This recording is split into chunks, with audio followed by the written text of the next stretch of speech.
Hi everyone, it is the most wonderful time of the year, greenhouse season. So we have come out to the Westerose Greenhouse, Pigeon Lake, to visit my dear friends, Ben and Tasha Meuser. They're going to tell you more about what they do here, the extra special love and care that they put into their plants, and what you should be looking for when you are shopping for your Mocktail herb garden this season. So, oh, let them take it away. Hello, welcome.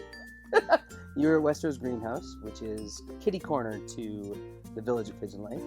My name is Ben Meuser, and this is my wife, Tasha. We are the third generation owners-operators of Westerose Greenhouse. A lot of time and energy goes into our plants. We grow a lot of our plants from seed. We get a lot of our plants as plugs that are like yay big, and we start seeding in January. Lots of the plugs we start getting in March, and we grow them with all the love and care and attention we could possibly give for them.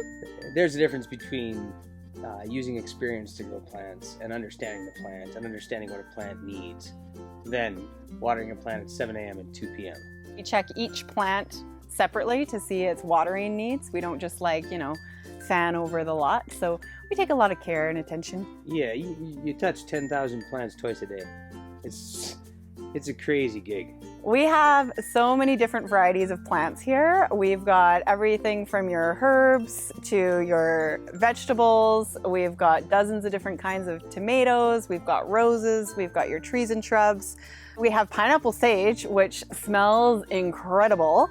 It's so amazing. Gosh, even if you don't want to eat it, just rub a leaf and smell it every morning and you'll get off to the right start. There's different types of basil. So we actually have cinnamon basil as well as Thai basil.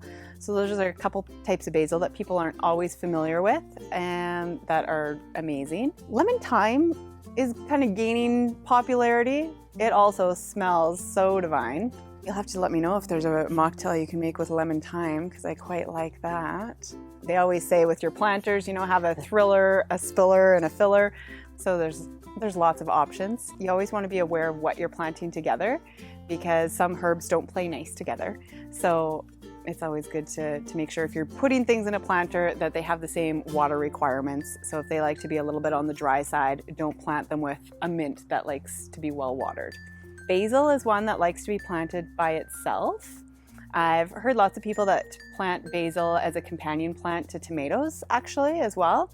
But as far as planting it with other herbs, it really does best on its own in clay pots. The clay pot will kind of wick out the water, so it makes it a little bit more well draining for the basil. You want to make sure that the stem looks healthy on a herb when you're buying it. If the greenhouse has been watering the herbs too much, especially with basil, rosemary, lavender, sometimes you'll notice at the base of the stem that it can start to be turning brown, gray, where it's damping off. There's quite a few herbs that don't want to be damp all the time. One thing to be aware of, not with herbs necessarily, but lots of house plants and different plants within a greenhouse are poisonous to dogs. So if you have a dog or a cat that loves to snack on stuff, always just make sure you're aware of, what you're bringing into the house and make sure that it's good for your dog. So thank you so much for having us, Tasha. It's so good to see you. The plants look amazing. Everybody get out here and buy your plants from Westerose Greenhouse. And I'm wondering if you guys are hiring. Thank you so much for coming out. It was awesome to have you guys.